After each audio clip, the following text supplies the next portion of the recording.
بسم الله الرحمن الرحيم الحمد لله والصلاة والسلام على رسول الله وعلى آله وصحبه ومن والاه.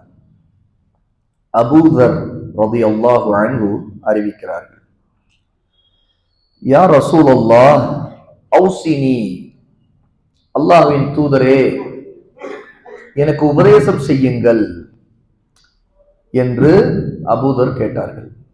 கால ஊசிக பி தக்வல்லாஹ், அல்லாஹ்வுடைய தக்வாவை கொண்டு நான் உங்களுக்கு உபதேசம் செய்கிறேன். ஃபஇன்னஹு ரஅஸுல் அம்ரி குல்லி, ஏனென்றால் அதுதான் எல்லா காரியங்களுக்கும் தலை, எல்லா காரியங்களுடைய அடிப்படை என்று ரசூலுல்லாஹி ஸல்லல்லாஹு அலைஹி வஸல்லம் அபூதருக்கு சொன்னார்கள். குல்து, அபூதர் சொல்கிறார்கள், நான் திரும்பவும் கேட்டேன், யா ரசூலுல்லாஹ் ஜித்னி, அல்லாஹ்வின் தூதரே எனக்கு இன்னும் உபதேசம் செய்யுங்கள், இன்னும் அதிகமாக செய்யுங்கள் என்று நான் கேட்டேன். ரசூலுல்லாஹ் சொன்னார்கள், கால அலைக பிதிலாவத்தில் குர்ஆன் வ திக்ரில்லாஹ், அல்லாஹ்வுடைய வேதம் குர்ஆனை ஓதுவீராக, அதை பற்றி பிடித்துக் கொள்வீராக. அல்லாஹ்வுடைய திக்ரை, அவனுடைய நினைவை நீ பற்றி பிடித்துக் கொள்வீராக. ஃபஇன்னஹு நூருன் லக ஃபில் அர்த், நிச்சயமாக இது பூமியில் உனக்கு ஒளி. வ ذுக்ருன் லக ஃபிஸ் ஸமா, வானத்திலே அது உனக்கு கருவூலம், கஸானா என்று அபூதர் ரலியல்லாஹு அன்ஹுவுக்கு ரசூலுல்லாஹ் சொன்னார்கள். இமாம் இப்னு ஹிப்பான் ரஹிமஹுல்லாஹ் இதை 361வது ஹதீஸாக இதை பதிவு செய்றாங்க. இமாம் அல்பானி ரஹிமஹுல்லாஹ் ஸஹீஹ் அத்-தர்கீப் வ தர்கீபிலே 2233வது செய்தியாக இது ஸஹீஹ் என்று உறுதி செய்றாங்க. இன்னொரு அறிவிப்பு அபு சயீத் ரலியல்லாஹு அன்ஹு அவர்கள் மூலமாக அறிவிக்கப்படுது. இமாம் அஹ்மத் ரஹிமஹுல்லாஹ் அவர்கள் இதை பதிவு செய்திருக்கிறாங்க. இந்த ஹதீஸ்ல ரசூலுல்லாஹ் சொல்றாங்க, வ அலைக பிதிக்ரில்லாஹி வ திலாவத்தில் குர்ஆன், அல்லாஹ்வுடைய திக்ரையும் குர்ஆன் ஓதுவதையும் நீங்கள் அவசியமாக்கிக் கொள்ளுங்கள், பற்றி பிடித்துக் கொள்ளுங்கள்.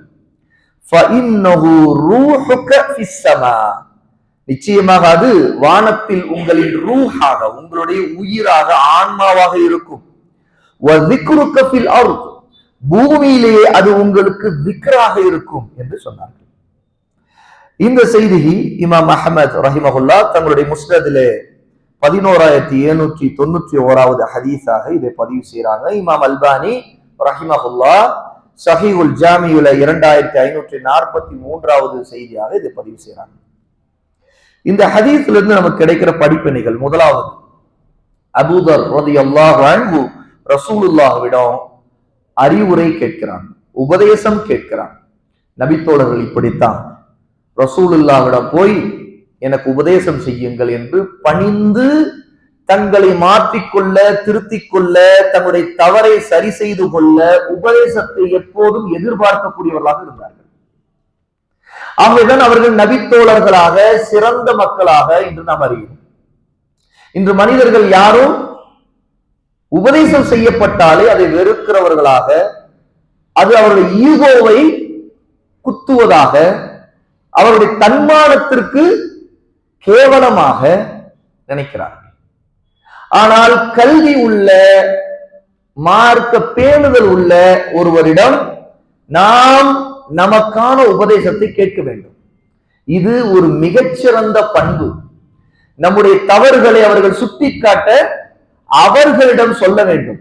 என்னிடம் தவறுகளை சொல்லுங்கள், என்னுடைய குறைகளை சுட்டி காட்டுங்கள், எனக்கு அறிவுரை சொல்லுங்கள், நான் திருத்திக் கொள்ள விரும்புகிறேன். இது நபித்தோழருடைய மிகச்சிறந்த பண்பு. இது முதல் படிப்பினை. இரண்டாவது படிப்பினை, ரசூலுல்லாஹ் என்ன உபதேசம் செய்தார்கள்? முதல் உபதேசம் என்ன? ஊசிக பி தக்வல்லாஹ், நான் உங்களுக்கு உபதேசம் செய்கிறேன், அறிவுரை சொல்லுகிறேன், அல்லாஹ்வுக்கு பயந்து நடந்து கொள்ளுங்கள். யாரையாவது பார்த்து இன்னைக்கு அல்லாஹ்வுக்கு பயப்படுங்க சொன்னா என்ன, என்னை பார்த்து இப்படி சொல்றார், அப்படிதான் இன்னைக்கு மனிதர்கள் நினைக்கிறாங்க.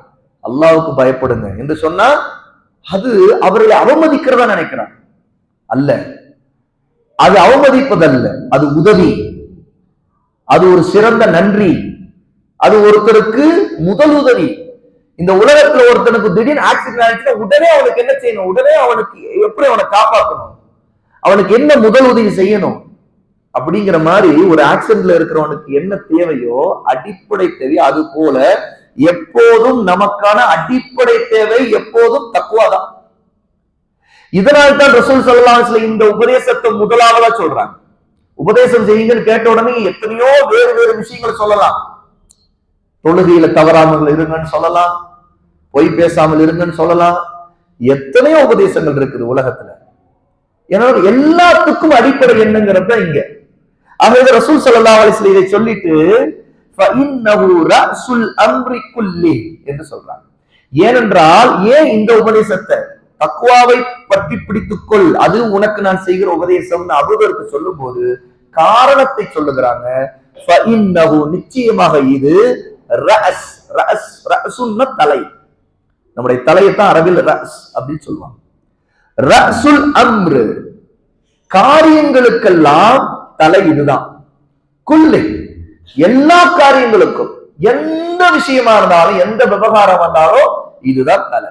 எப்படி உடம்பு இருந்தா தலை இல்லாவிட்டால் என்ன ஆகும்? முண்டம். அந்த முண்டத்தை ஒண்ணு பண்ண முடியாது, அவ்வளவுதான், அது இயங்காது. தலை இல்லாவிட்டால் மூளை இருக்காது, தலை இல்லாவிட்டால் கண்கள் இருக்காது, தலை இல்லாவிட்டால் மூக்கு நாக்கு வாய் எதுவும் இருக்காது.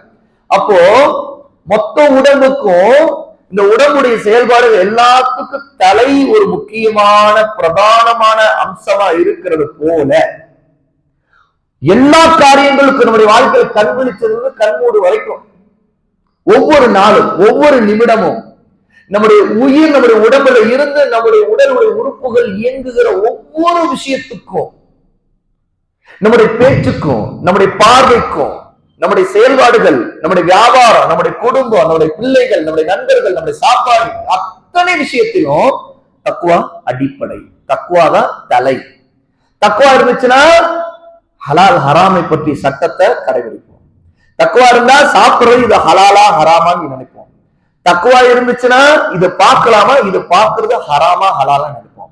தக்வா இருந்துச்சுன்னா கேட்கிறோமே இது ஹலாலா ஹராமா பார்ப்போம். தக்வா இருந்துச்சுன்னா இந்த வியாபாரம் செய்யலாமா கூடாதான்னு நினைப்போம்.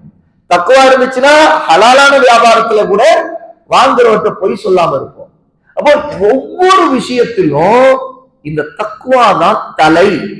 ஆகவேதான் ரசூலுல்லாஹ் சொல்றாங்க ஃபஇன்னஹு ரஅஸுல் அம்ரி குல்லி, ஒவ்வொரு விஷயத்துக்கும் தக்வா தான் அடிப்படை. ஆகவே உஸீக பித்தக்வல்லாஹ், ஆகவே உங்களுக்கு நான் உபதேசம் செய்கிறேன், நீங்கள் தக்வாவை பற்றி பிடித்துக் கொள்ளுங்கள் அப்படிங்கிறாங்க. இது இரண்டாவது படிப்பினை. மூன்றாவது அபூதர் ரலியல்லாஹு அன்ஹுடைய பண்பை பாருங்க. ரசூலுல்லாஹ் உபதேசம் செய்துட்டாங்க, இதை கேட்டு அபூதர் அடுத்து தன் வேலையை பார்க்க போயிருக்கலாம். ஆனா அபூதர் அடுத்து என்ன சொல்றாங்கன்னா, யா ரசூலல்லாஹ் ஜித்னி, எனக்கு இன்னும் அதிகமாக்குங்க அப்படிங்கிறான். அப்படின்னா நீங்க சொல்ற உபதேசத்தை இதோட நிறுத்திக் கொள்ளாதீங்க, இன்னும் கொஞ்சம் சொல்லுங்க, இன்னும் எனக்கு அதிகமாக சொல்லுங்கள் அப்படிங்கிறான். அப்போ உபதேசம் கேட்கின்றவர் தனக்கு எப்போதும் தான் உபதேசத்தின் பக்கம் தேவை உள்ளவராக, அது எனக்கு கொஞ்சம் இல்லை எனக்கு நிறைய வேணும் அப்படிங்கிற எதிர்பார்க்கிறவராக இருக்க வேண்டும். இதுல இருந்து தெரியுது சஹாபாக்களுக்கு உபதேசத்தை அவங்க கேட்கறதுல மட்டும் ஆர்வமா இருக்கல, கூடுதலா உபதேசத்தை அதிகமாக கேட்பவர்களாக அவர்கள் இருந்திருக்கிறார்கள். அதான் மகத்தான மக்களாக இன்று வரலாறுல அவர்களை விட ஒரு சிறந்த மக்களை நம்ம பார்க்க முடியல.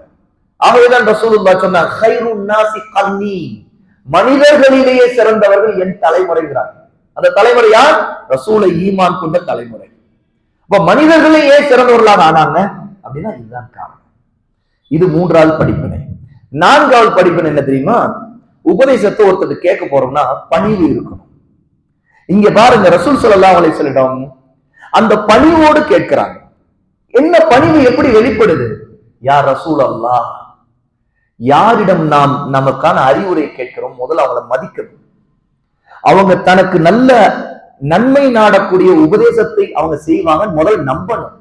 அவங்களுடைய அந்தஸ்தை அறியணும். ஒருத்தர் ஒரு ஆலிமுடைய அந்தஸ்து, தனக்கு உபதேசம் செய்யக்கூடிய ஒரு அந்தஸ்து அறியாவிட்டால் ஆளின் மூலமாக கிடைக்கிற எந்த கல்வியும் அவருக்கு பயனளிக்காது. ஒருத்தர் தன்னுடைய தந்தையின் அந்தஸ்தை அறியாவிட்டா தந்தையின் மூலமாக கிடைக்கிற எந்த நன்மையையும் மரியாதையையும் அவர் அறிய மாட்டார். ஒரு தாயின் மூலமாக தனக்கு கிடைக்கக்கூடிய அந்த தாயின் அந்தஸ்தை அறிஞ்சாதான் அம்மா எனக்கு சொல்லுன்னு கேட்பாரு. தந்தையின் மூலம் அந்தஸ்து அறிஞ்சாதான் அத்தா எனக்கு சொல்லுங்க அப்படின்னு கேட்பாரு. அப்ப இது எல்லாமே ஒரு மனிதன் தனக்கு எதிரில் இருக்கக்கூடிய அந்தஸ்தை, அவங்களுடைய கண்ணியத்தை எல்லாத்தையும் மனசுக்குள்ள வச்சுக்கிட்டு தான் பேசணும். அப்ப அபூதர் யா ரசூலுல்லாஹ்னு கேட்கறது தெரியுது. நம்ம தெரிஞ்சு கொள்ள வேண்டிய விஷயம், சஹாபா ஏன் அப்படி மாறி இருந்தாங்க அப்படின்னா அவங்க ரசூலுடைய அந்தஸ்தை புரிஞ்சிருந்தாங்க. யா ரசூலுல்லாஹ், அல்லாஹ்வின் தூதரேங்கிறாங்க. அப்படின்னா என்ன? இன்னைக்கு நாம ரசூலுல்லாஹ்ங்கிற பேரை சொல்றோம், ரசூலுல்லாஹ் அறிஞ்சுதான் இருக்கிறோம். ஆனா அல்லாஹ்வின் தூதர்னு சொல்லும் போது நினைச்சு பாருங்க, இப்ப நமக்கு முன்னாடி ரசூல் இருக்கிறாங்க, யா ரசூலுல்லாஹ்னு பேசுறோம், நம்முடைய உள்ளத்துல என்ன அந்தஸ்துல ரசூலை வச்சுட்டு பேசணும். அவர் சாதாரணமானவர் அல்ல, நம்மிலிருந்து உயர்ந்தவர். ஏன் நமக்கெல்லாம் வஹி வரல? அல்லாஹ்விடம் இருந்து அவருக்கு வஹி வருது, செய்தி வருது, வானத்திலிருந்து செய்தி வருது, ஜிப்ரீல் வந்துகிட்டே இருக்கிறார். அல்லாஹ் சொல்லும் போதெல்லாம் ஜிப்ரீல் உடனே பறந்து வந்துருவார். அப்ப அவருக்கும் அல்லாஹ்வுக்கும் இந்த ரகசிய தொடர்பு இருக்குது. அவர் எனக்கு வழிகாட்டுவதற்கு அல்லாஹ்வின் புறத்திலிருந்து அனுப்பப்பட்டவர் நான் நம்பினாத்தான் அவரிடமிருந்து வரக்கூடிய அந்த உபதேசம் உண்மையிலேயே அல்லாஹ்விடமிருந்து எனக்கு வருகிற கட்டளை நம்புவார். அப்ப நபித்தோழர்கள் மாற்றம், அவங்களுடைய வாழ்க்கையில வந்த மாற்றத்துக்கு இது முக்கியமான ஈமானுடைய உசூல், ஈமானுடைய அடிப்படை பிரின்சிபல். இந்த பிரின்சிபல் நமக்கு லா இலாஹ இல்லல்லாஹ் முஹம்மது ரசூலுல்லாஹ் இருக்குது. ஆனா அதை நமக்கு புரியல, அதை விளங்கல. நமக்கு இன்னும் லா இலாஹ இல்லல்லாஹ்வுடைய மகத்துவம், அதனுடைய ஆழமான கருத்து நம்முடைய வாழ்க்கைக்கு லா இலாஹ இல்லல்லாஹ்வுக்கு என்ன தொடர்பு இருக்குது, முஹம்மது ரசூலுல்லாஹ்வுக்கு நமக்கு என்ன தொடர்பு இருக்குது. ரசூல் இன்னைக்கு நம்ம முன்னாடி இல்ல, அவர்கிட்ட நம்ம பேச முடியல, அவரை பார்க்க முடியல, அவர்கிட்ட கை கொடுக்க முடியல, அவருக்கு நேரடியா சலாம் சொல்ல முடியல. ஆனாலும் அந்த ரசூலை ஈமான் கொண்டிருக்கிற நாம் அந்த ரசூலிடமிருந்துதான் நமக்கான வழிகாட்டல் இருக்கு. அவருடைய வழிகாட்டல் தான் யாருடைய வழிகாட்டலை விட சிறந்தது. இந்த உலகத்துல யார் எந்த தத்துவம், சிந்தனைகள், அது இது எதை கொண்டு வந்தாலும் எல்லாத்தையும் தூக்கி தனியா வச்சிரு. எங்களுக்கு இதெல்லாம் தேவையில்லை. எங்களுக்கு நேர்வழி பெறுவதற்கு, சொர்க்கம் போவதற்கு, இந்த உலகத்துல எப்படி வாழணும் இருக்கு, எல்லாமே இந்த நபி கற்றுக் கொடுத்திருக்காரு. சுப்ஹானல்லாஹ். சல்மான் பார்சி பெருமையா சொன்னாங்க. ஒரு யூதன் வந்து சொல்லி, என்ன உங்க நபி 1க்கு போறது 2க்கு போறதுல எல்லாம் ஏதோ சொல்லி கொடுக்கிறாராமே. ஆமா ஆமா, எங்க நபி சொல்லி கொடுக்கிறார். 1க்கு போகும்போது உட்கார்ந்து போங்கிறாரு, வலது கையை கொண்டு கழுவாதேங்கிறாரு, அதுக்கு வலது கையை பயன்படுத்தாதேங்கிறாரு. அப்போ ஒரு சிறுநீர் கழிக்கிற விஷயத்துல ஒழுக்கத்தை சொல்லிக் கொடுத்த மார்க்கத்துல எவ்வளவு வாழ்க்கையின் எவ்வளவு முக்கியமான விஷயங்கள்லாம் இருக்குது. வழிகாட்டல் இருக்காதா? நம்முடைய பிரச்சனைகளுக்கு தீர்வு இருக்காதா? இன்னைக்கு இந்தியாவிலோ எங்க இருக்கக்கூடிய உங்களுக்கு நேர்வழிக்கான சரியான உபதேசம் இருக்காதா?